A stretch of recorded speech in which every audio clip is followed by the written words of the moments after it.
host, Jeremy Mullally. This is an Ithaca Media podcast, and it's a special edition because we're over in Melbourne at the moment for the Cyber Conference 2023. And what we've done is we've invited some of the guest speakers at the conference to come and be a guest speaker on our podcast. And we have another guest in the studio today. We have Fiona, and she is the CEO and founder of InfoSec Assure, soon to be Assuredly. So Fiona, I want to welcome you to the show. Thank you for coming in. Thanks, Jeremy. And you've just flown in from Sydney, and You come for the conference. How are you feeling about the conference? Are you excited for it? Yeah, I'm excited. There's lots of people I want to see, lots of new people I'd like to meet. So, I'm speaking tomorrow afternoon on supply chain risk, presentation called Not Another Questionnaire. And we also have a booth, so the team will be there talking to customers, talking to potential new people, and going to the parties. Yeah, fantastic. I'm sure everyone's excited for that too, including myself. So for those of you who might not know you, because we will dive a bit into those topics, but can you tell us a bit about yourself and well, let's call it Assuredly because it is going to be that. Yeah, can you tell us a bit about your company? Yeah, so background to me is that I spent quite a lot of time in corporate, in security, different types of security roles. And then about 8 years ago, I started a cybersecurity consulting company, and I was out working with a lot of different companies, and I found the same issues over and over again. In particular, there's a big issue in our space around security questionnaires. So many businesses are being bombarded by them. And I was employed by many businesses to help them write answers to these questions. And I was not only bored myself of writing the same thing over and over again, but my clients were so frustrated. The questionnaires are intrusive, they're really long, and I thought, well, why can't I build a platform to help them have an internal locus of control over their security and be able to proudly share how they manage their security out to their clients or their auditors and get ready? And why can't all small and medium businesses actually behave the way multinationals do? Because when you send them a questionnaire, they say, thank you, but please go to our compliance portal and see our multi-million-dollar pack of assurance and report information that they've built. So small and medium businesses need help, and that's why I built the platform.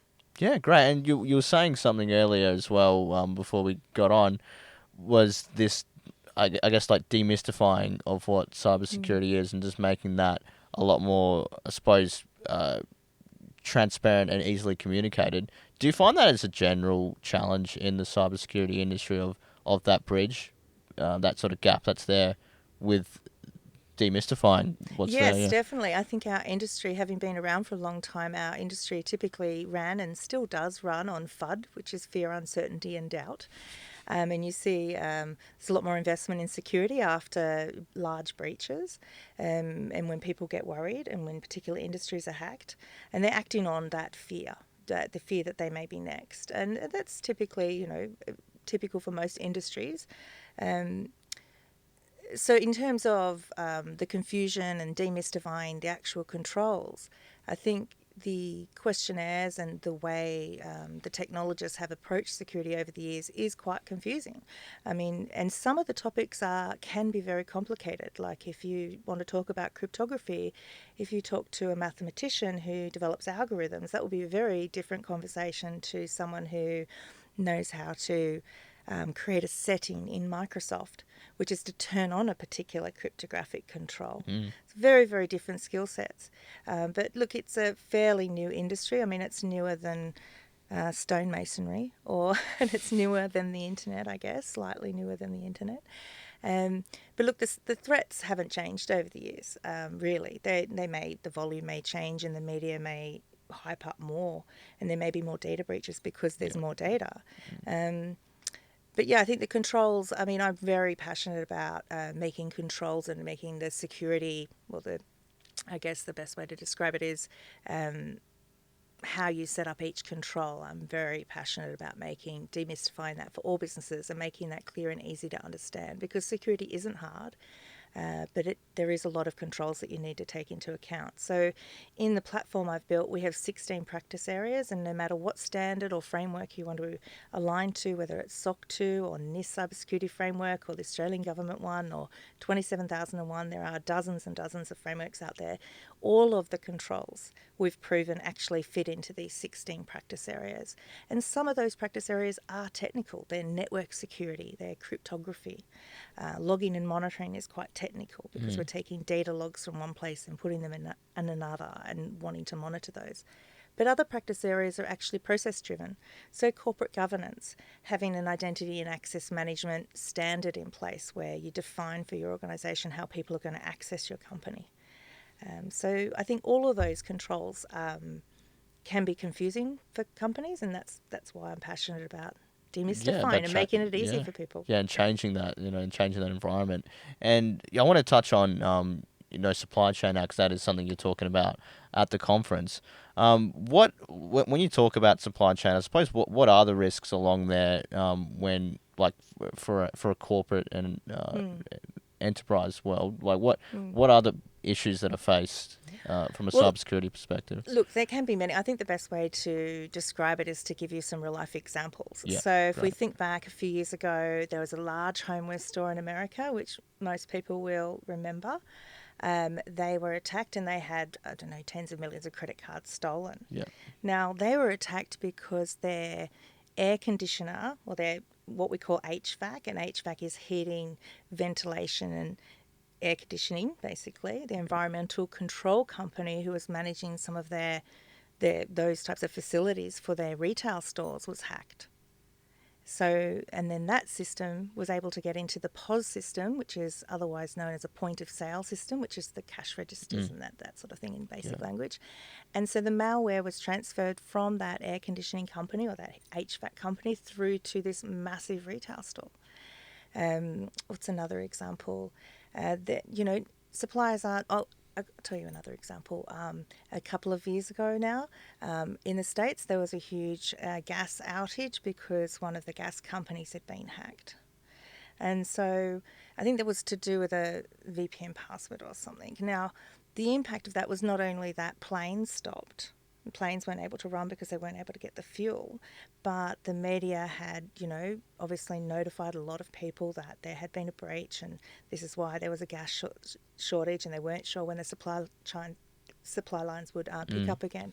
So people got really worried, so they started filling up tanks. They went to Walmart, they bought plastic containers, they were going down to the service stations or the gas stations in the States, and they were filling up. Stocking up, yeah. They couldn't get containers, so some people couldn't get containers, so they were filling up plastic bags. It became a health hazard.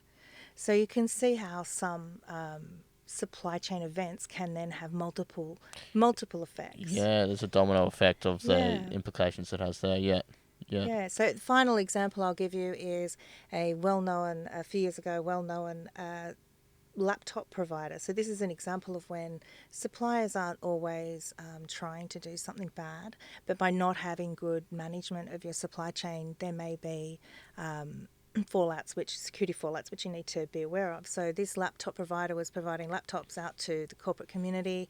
They sold 30 or 40,000 when the clients who were buying the laptops highlighted that this was called Superfish software or something like that. The software itself, which was actually an ad type of software that was, meant put on the operating system to promote ads and things, was actually breaking what we call the HTTPS controls within those laptops. So it became a huge security issue. So it wasn't, I'm sure, maybe with bad intent, but it highlights that it's not just hackers who are trying to get into systems, but sometimes suppliers can make mistakes.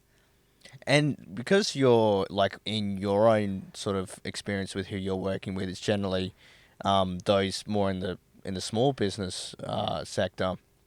I suppose, like, how do you like, is it a case of bringing that awareness to them initially to have that understanding of the results of what can happen when things go wrong?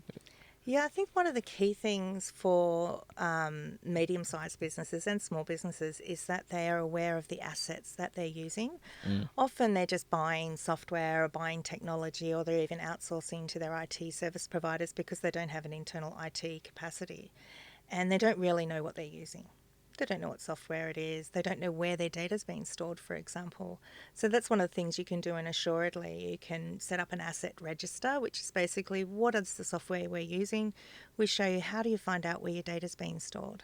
I mean, even in some of the major cloud providers, not even if you say I want all my data to be kept in Australia or the US, not all data can actually be kept in those Right. locations. So how do you find out that information? But the first step is always to know, what do you have? And look, my background is in the large banks and in large corporates, so I understand from an enterprise perspective what's going on there too, having a broad look around it. And, some of the clients I have got thousands of suppliers. Yeah, right. And so, Mm. like, I guess that initial identifying, because I guess some people won't even be aware of all the different suppliers and all the different softwares they're using and all the different subscriptions they might have. Is it that first step of actually going, okay, I need to know what, like, Exactly, what yeah, do you have? Yeah, yeah, where's your asset register? Yeah, what is the things that you have? And businesses might say, well, actually, these are the software license. And I have not been into a company yet who has a 100% accurate asset register. Not yet in 25 years. right, It's a struggle for most businesses, in particular large businesses, in fact. When I work with smaller and medium businesses, it's actually easier to get to the bottom of their list.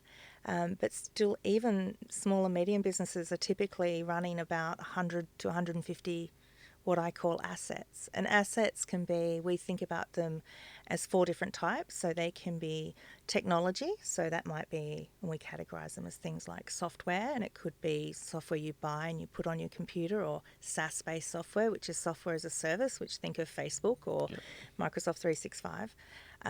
Also hardware. And then so that's sort of technology.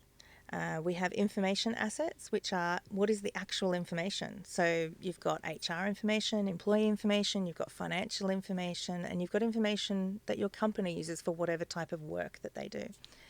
Then we've got organisational assets, so they can be suppliers themselves as companies and also teams within your company. I also put artwork in there sometimes. Yeah, and the final one is physical. So physical will be your buildings. yep, Where are you actually located? And I think one of the biggest risks we have is that in terms of assets for smaller businesses, is that they're using the tools available. There's lots of different systems you can buy, but you don't actually know. Most companies, smaller companies or medium-sized companies, don't really know when they start using those systems, especially those SaaS systems, where is that data? Or they assume that because they've bought it through the Microsoft Store, they've bought it through another reputable cloud service provider, that it's safe. But actually, through third-party apps, you're buying different software, you're putting data in there, and actually their data center is sitting on the other side of the world. And their people, their administrators, will have access to your data. yeah, okay. Yeah. And so, like, mixed up in all that, I suppose, is like what I would want to ask you if you're speaking to someone in that space. What's generally the initial advice you're giving to, on a broad scale, as far as, because generally it's user practices that have the biggest influence and biggest impact on mitigating these risks. What are some of the things that you, I guess, would suggest to someone in that position? From a people perspective, so Yeah, people risks. Yeah, definitely. okay. Yeah, yeah. So I think from a people perspective, I think the last time I looked at the data breach notification stats in Australia, I think 39 or 40% of data breaches were caused by people clicking the wrong button. They're mistakes. So this Okay. is continuous. It's never going to go away. People make mistakes. So I think the key practice areas that we focus on, if the team does have a lot of people who may not be well educated around security, is actually getting their awareness up. And that's not just to say, well, let's just do a 1 hour board training every year, but things like having signage around the office around closing doors, and some really basic things that you can do. Having policies is good. Policies don't solve anything unless they're put into practice. So I often work with companies and in our platform you can download some great templates which give you guidance on how to set it up. But these documents, you've got to get your employees to read them and say, this is how we operate, and establish that culture of actually we take our information, we take security seriously. Part of our job is to protect information, whether it be financial information that you're collecting off your customers or your employees, personnel data, or whether it's your intellectual property for your company because you're designing some amazing new furniture or military weapons. How do you protect that information and instilling that from the get-go with your staff and on an ongoing basis that we take it seriously and we want to protect it, and then giving them the tools to be able to do that. So I think, one of the areas I work in is education, and I was at a school the other day talking to, I think, 70 primary school teachers, and we were talking about, and I was teaching them some really basic things. Sometimes it really is just coming to the basics. So what is confidential information? That's one of the key things to help companies identify what is that information, what are the golden nuggets, and how are you going to treat those things as a company? So I talked to that company, i.e. that school, beforehand and said, how would you like this? What's most important to you? Is it children's photos? Is it exam papers? Is it court orders? What is it? So we define that, and then we talk to the people in the team and say, this is the important things that we need to protect in this environment, and these are the tools you need, and these are the steps you take. Very basic training. How do you zip a file? How do you password protect it? How do you share that password with someone you're going to share that document with if sending it externally? And most of these people don't know that yet, and I think that's, just getting the basics. Yeah, and getting the basics right. Getting the basics right. Yeah, awesome. And we were touching on it just at the beginning of the conversation, but the other thing you're speaking about at the conference is questionnaires, and not another questionnaire is the title of that. What is your experience with questionnaires, and why is it that title? Yeah, not a questionnaire.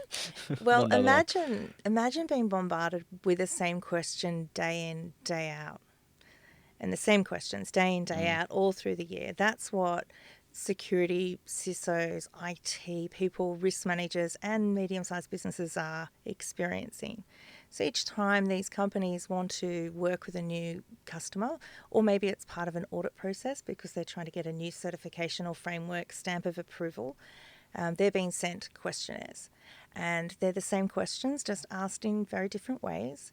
Some questions can be very intrusive.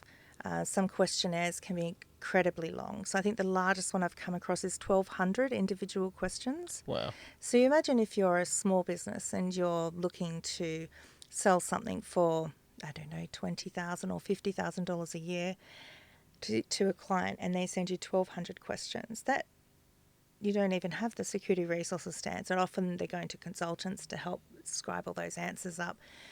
You're being asked by many of the businesses out there are being asked to put all the answers to the questions in different third-party platforms. So the ecosystem works like this. The biggest companies subscribe or buy licensed software to send out long questionnaires which cover all of their important risk needs. They need to manage their risks. They have a lot of questions about how that software may impact their very profitable business.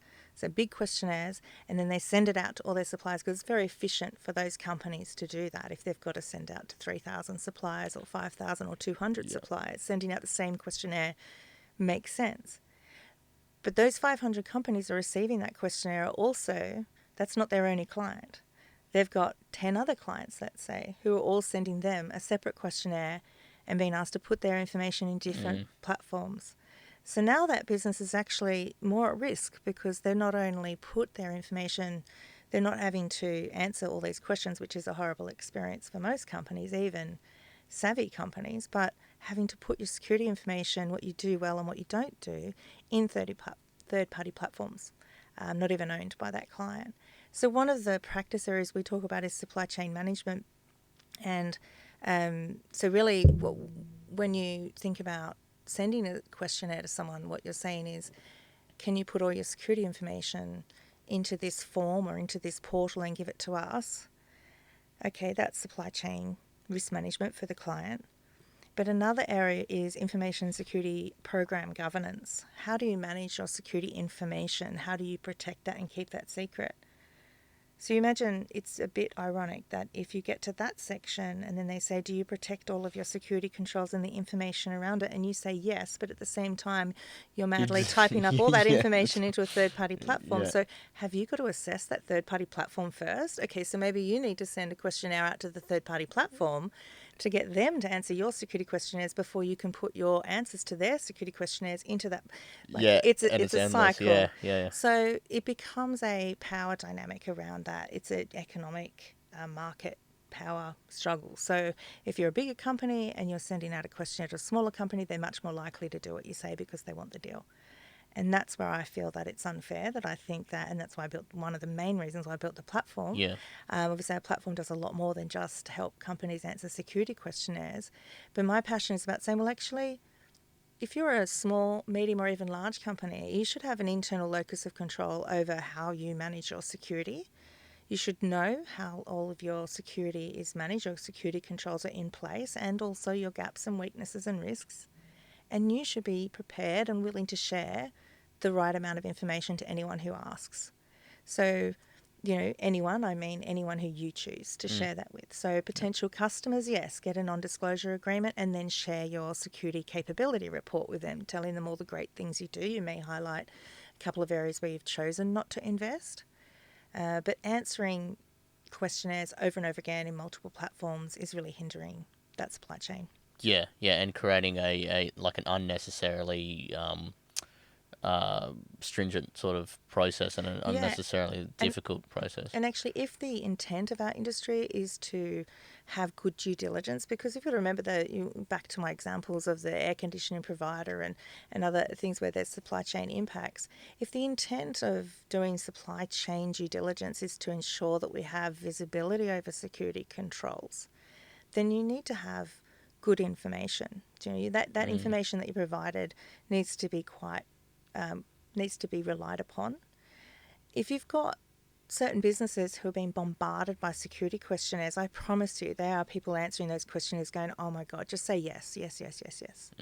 So Yeah? it creates the problem where Where the the information is information no may longer not be reliable. Yeah, as reliable yeah, as, yeah. yeah. Okay, very interesting. I want to dive a bit more into yourself, Fiona, and about your journey, especially coming in to cybersecurity just in general. I suppose because you're very passionate about it. Like, what?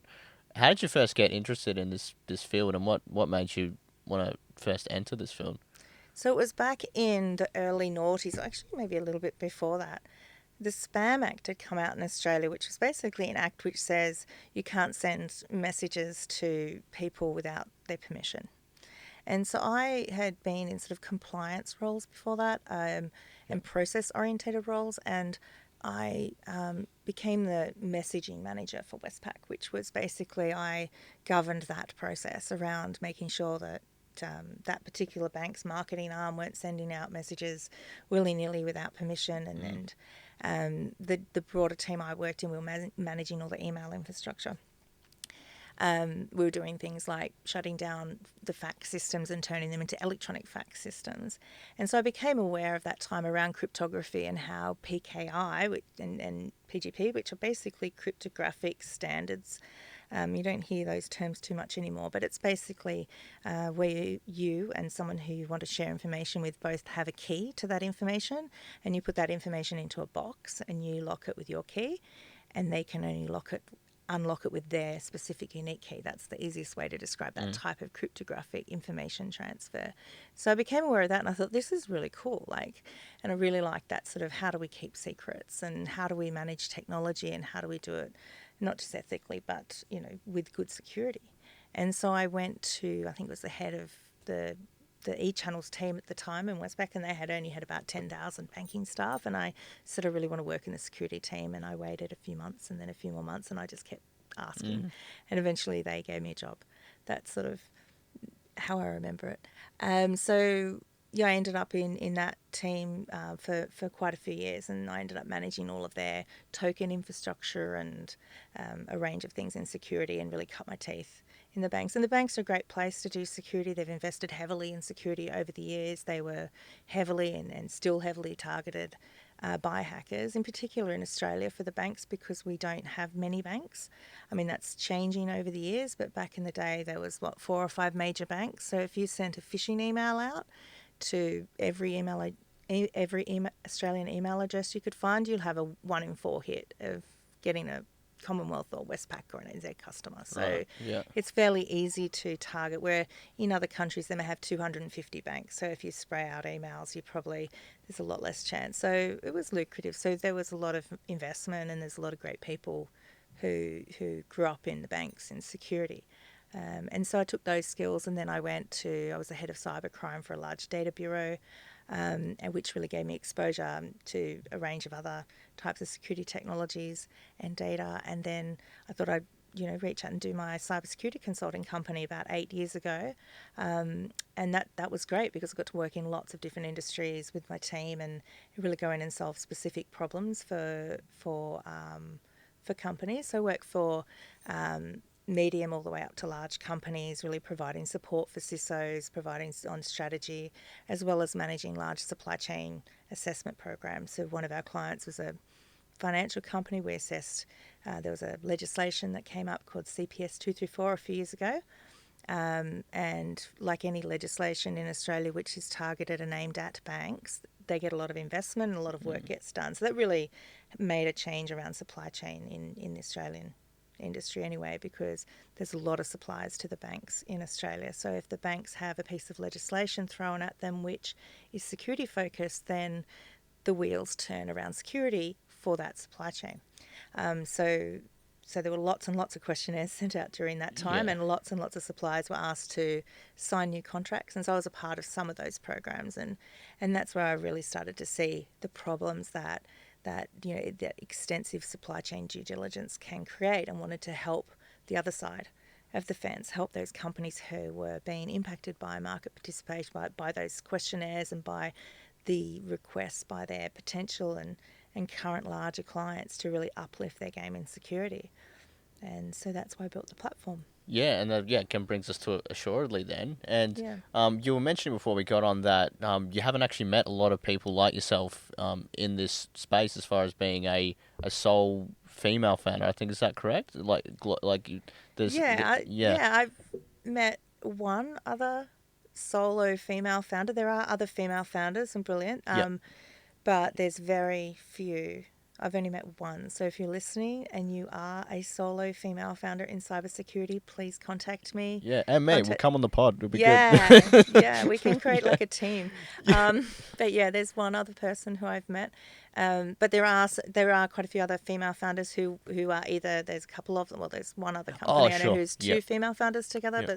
but many of the few other female founders are with their male counterparts. Yeah, So, yeah. but the reason I asked that, like, because as like, I mean, because you'd already had a company consulting, so you already attuned to what it's like, running a business and everything like that. But as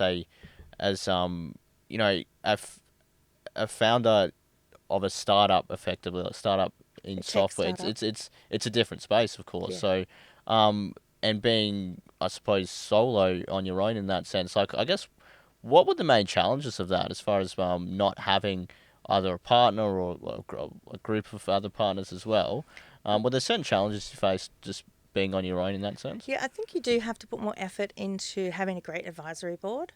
And also, having mentors. So I've got some great mentors and advisors. So I see other colleagues who are also founders, and they have other people to sort of bounce ideas off. So Yeah. I sort of actively manage my relationships with my mentors. And if I have to write an investment memorandum for an investor or something like that, I've got people who I can VC mentors as well, who I Yeah. can go to and say, hey, can you help me have a look at this? And I think the other thing is, as a tech founder, and remembering I came from corporate, and then I spent many years in consulting. Yeah. Consulting and corporate roles are very, very different from being a tech startup founder. And look, less than 3% of VC funding globally goes to solo female founders. And funding is a critical part of being able to grow a tech company quickly. There's very, very few companies who organically become big. They typically are backed. And so because of the lack of funding for solo female founders, then we see most tech companies being built by men.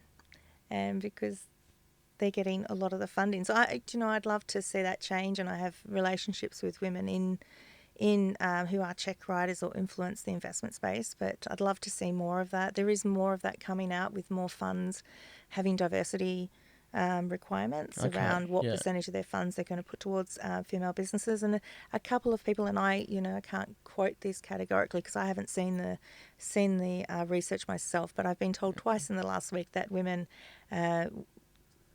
businesses run by women perform better than ones run by men. So Wow, okay, I'd love for you to do some research on that. I would, I don't know. yeah, I We'll would look love in to do that, some yeah. research on that. And like, I suppose, like, having gone through that process yourself, as far as seeking out that funding, whether or not you were able to secure all those different areas, but going through that journey yourself, is there any advice you'd give to other people? I suppose particularly women, like you said, if there is that stark comparison between what it's like. Well, as far as I can tell, and you talk to a lot of investors and VCs along the journey, but as far as I can tell, it is what you've got in your kit. What are you selling? And as an early stage startup, they're buying you, they're investing in you. You've got to have a good market. So get to know your market and get to know some of the stats that the investors are looking at. So the investors have specific, and each investor will have specific things that they're looking to do. And investors also make sure that you're meeting with investors who aren't already invested in your competitors, because not great. Sure, yeah. So you can target investors and try and get meetings with ones who haven't invested in your space. I mean, there's so much to talk about, and to be honest, I it would be a fraud to pretend that I'm an expert in it. Oh, of but course, maybe one day. Well, because I'm actually, just so you know, like, I'm actually preparing to have someone who is an expert in the space, because there's so many. I think that there'll be a lot of benefit to people who could learn a bit more about sort of do's and don'ts, and some things they can do to just increase their chances and their success of. What I've been told is that you need to speak to 60 to 80 investors to do any big round. You need to have a lead investor, and it's going to take a lot of time out of your day, and it does take a lot of time. Like when you've got to do your pitch meeting, then you'll do a follow up, then they'll ask for certain documents, then you may or may not get to the next stage of sort of due diligence. And when due diligence hit, you're really giving them anything they need. So there are emails asking for any information. So, and then you've got to structure all of your different discussions with different parties so that it all comes together at the same time, which I think is one of the biggest challenges around timing. How do you get all these different parties, which you don't know who's going to be interested at the beginning of the journey and who's not? How do you structure it all so it happens at the same time? Yeah.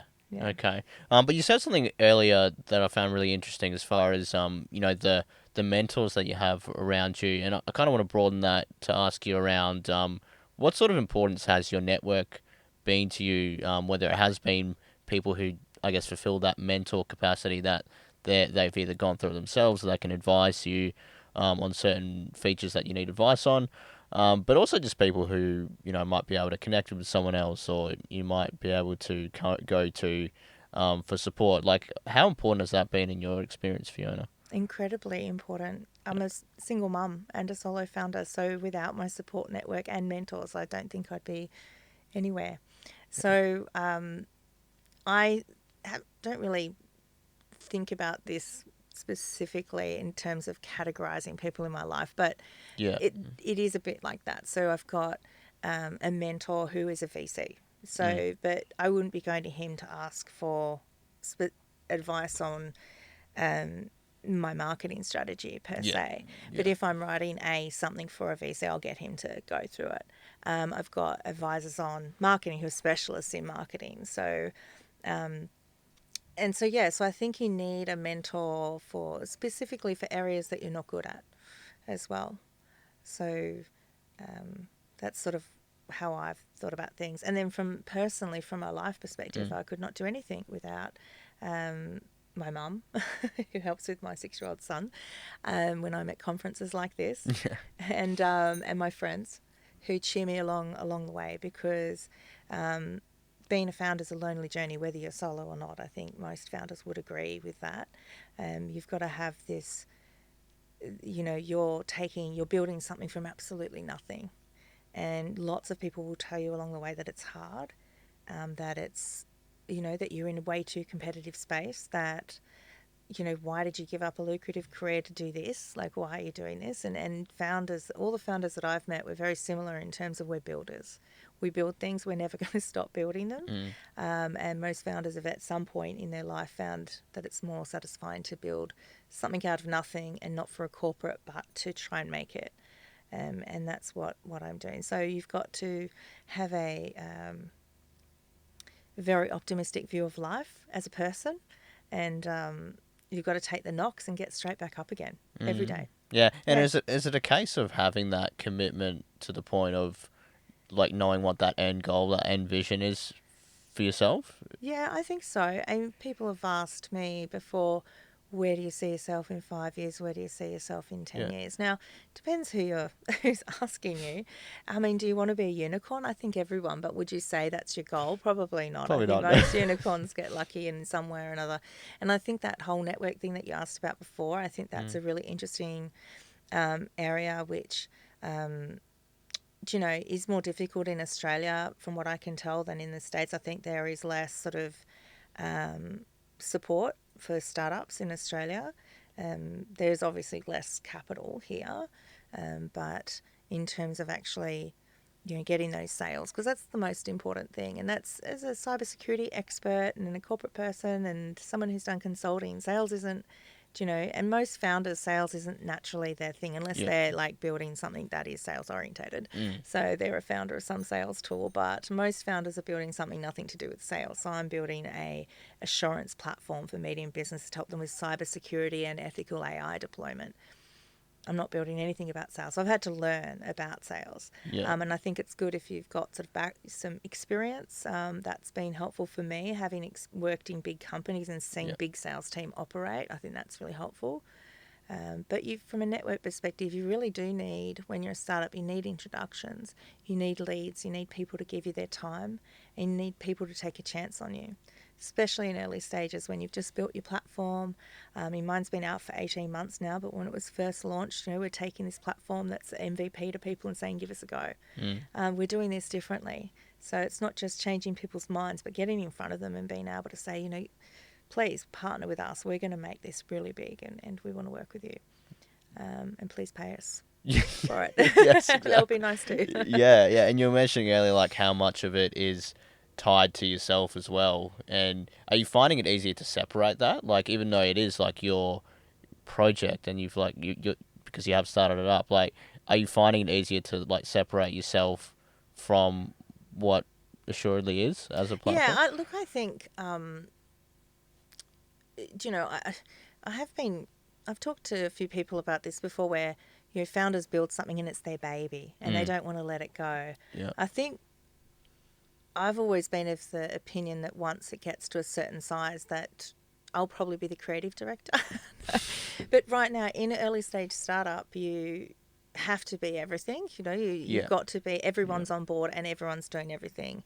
And there's no one who sells a startup's product better than the founder.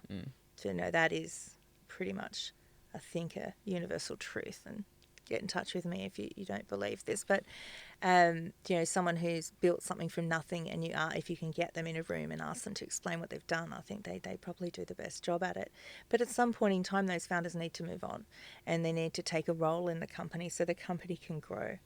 And so, I'm not too worried about that. Once we get done, really excited to get to that point, and to whether I stay on as the CEO or not, to appoint a chief operating officer, to appoint a chief marketing officer. I'm so excited to appoint a chief financial officer. I would absolutely love to do that. Take a breather. Yeah, someone else do the numbers. And then so I just think that's how teams build. So I think as a founder, you've got to be aware that that's going to happen. So I don't have any issues with letting go. I can't wait to. Yeah, yeah. You And know? do you, like, I'm curious, though, do you have an idea of when that will be? Have you even thought about that as far as, like, Yeah, what that yeah, would look like and yeah. Well, I'm when that would hoping as happen? soon as possible. And I think Yeah. we're 18 months in, so I would imagine within 3 to 5 years, that would be where you get that substantial enough growth to be able to actually assign yourself a big enough role, like a role that's whatever it might be. And Yeah. sometimes, interestingly, what I've been told is that investors can require you to stay on, or can will want you to be a certain role. So there is some great books out there. I think there's one called Venture Deals, which talks about the structure of startups and what happens during investment and the success of companies once investors get on board. And when investors come on and give companies money, they often get board roles. And so they can help make decisions with the companies. And sometimes there's relationship issues, or there is some idea that maybe the founder isn't the best CEO. So they outsource that they employ someone to Yeah. come in and be the CEO, and the founder gets put in a different role. And if you have a read of that book, it shows statistically those companies are more likely to fail. And in some cases, those founders are brought back on as CEOs. So it's Okay. interesting. Yeah. It's an interesting dynamic. So, I'm sure with Assuredly for some time, and it doesn't matter what my role is, I'm helping build the company. And, but yeah, it'll be interesting to see what happens going forward. Yeah, no, I can't wait to see that. That'll be amazing. Just while we're on that, like, I suppose for you, over your, career in cybersecurity in particular, is there a particular highlight you can think of that really sticks out in your mind that you can recall that, that I guess you cherish? I think in December 2022, when someone I had my first big sale of Assuredly. Yeah. That was a great moment, because you do a lot of things in corporate. Like, I've done a lot of different corporate projects and been very happy with those outcomes. But when you build something from nothing and you have an idea and you steer over that idea, and then you start working on it and you start listing out what you'll need and trying to get the money together, and getting a development team together and building something and testing it and talking to the market and finding out what they need, and then seeing it come to life, and then trying to get people to pay you money, and then finally you get a big deal. It's very rewarding, and it makes it all worth it. It'll make it more even worth it if we sell lots and lots more. But Yeah, yeah. But exactly. I Yeah. think that moment was really exciting for me. Yeah. Yeah, like, exciting, like, in the sense that, like, it was sort of like the biggest deal for Assuredly at that point in At that time. point in time, Yeah, yeah, it was yeah, yeah, early days, yeah. and someone signed this piece of paper. It was actually on Christmas Eve, Oh wow, and that's a Christmas miracle. That's it was great. a Christmas miracle. It wasn't a miracle because we're a good No, product, of but course, yeah, we'd been, we'd launched sort of early in the year. We'd had a few sales, like smaller sales. We were very much MVP, and we took our product to a larger company and said, what do you think? And they said, we did a proof of concept with them, which is where you sort of give them free access, and we worked with them on that. yeah. And they came back and said, we love it, but you need to do this, this, and this. So I went away and did this, and this, and came back to them and said, we've done this and this and this. You said you'd buy if I did it, and I did it. And he said, all right, we'll sign. So yeah, that was very exciting. And that client's still with us, and Yeah. which is great. And I think that's sort of one of the things as a tech startup you need to do is get it into market and get feedback, however you can get it into market, because you learn so much from actually having people on board and using it. Well, yeah, like you said, just that feedback from them would have been massively valuable, because hearing direct from the client, like, yeah, we like it, but not this, and this. Can you Yeah. improve it? Yeah. Yeah, and it's very different from being in a corporate. So when you're in a corporate and you want to try a new feature inside of your big system that you give, and you're a multi-million-dollar company, you'll typically have some type of focus group. You'll spend $30,000, $50,000 on interviewing customers and having a third party work out whether the features are working. You might spend $500,000 building it, and then you can't afford to do anything like that as in a startup, So I did do research, and I did customer interviews, but all through wearing holes in the bottom of my shoes, and collecting all that information. You've sort of got to do the same thing, but you've really got to get your product in front of people quickly, and then you've got to be flexible and change it and to suit them and to make them happy and keep them on board. Because it's all about getting customers and making them happy. Yeah, fantastic. And you were touching on earlier, like certain books that you've gotten a lot out of, particularly around going on that funding journey. But are there other books or resources that you rely on for either for your own personal development or as a founder and a business owner? Yes. So I think, I won't talk about cybersecurity books because they're pretty boring. Just come and But sign up for our platform and we'll teach you everything you yeah, need. I think there's two books. So one is Value-Based Engineering by Sarah Speakerman.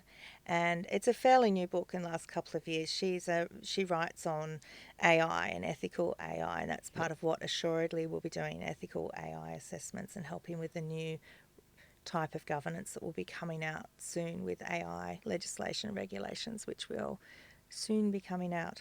Watch this space. And it's a guide to building ethical technology for humanity. okay. And I love it. It's really interesting. Talks about all different types of technology and how we should think about that. And AI assurance is very aligned to cybersecurity assurance because it's all about governing controls.